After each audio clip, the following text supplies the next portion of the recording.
மகா மேன்மையும் அருமையுமான வாக்கு தத்தம் 174.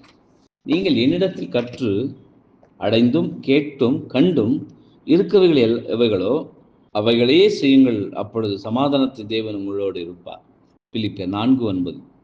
அப்போஸ்தலன் வசனத்தின் கூறுவதைப் போன்று நம்மில் எத்தனை பேர் எவ்வளவு சொற்பமானவர்கள் சொல்லக்கூடும். இதுவே ஒவ்வொரு கிறிஸ்தவனின் நிலைப்பாடாக இருக்க வேண்டும். ஏனெனில் இவர்களில் ஒவ்வொருவரும் கர்த்தருடைய பிரதிநிதிகளாகவும் அவருக்கான ஸ்தானாதிபதிகளாகவும் இருக்கின்றனர். ஆகவே அவர்களின் நடத்தையையும் வார்த்தைகளிலும் ஜீவனுள்ள நிரூபங்களாக இருந்து சகோதரர்களும் உலகமும் நன்மை பெற்றத்தக்கதாக வாசிக்கப்படத்தக்கதாகவும் இருக்க வேண்டும். இப்படி செய்கையில் சமாதானத்தின் தேவன் உங்களோடு இருப்பார் என்று அப்போஸ்தலர் கூறுவதில் ஆச்சரியப்பட வேண்டியதில்லை. அப்போஸ்தலரோடு கூட கர்த்தர் இருந்தது போன்று இயேசுவின் அடிச்சுவடுகளை அப்போஸ்தலர் பின்பற்றின பிரகாரம் நடக்கின்ற யாவரும் கூட கர்த்தர் இருப்பார் என்பது நிச்சயமே என்பதே.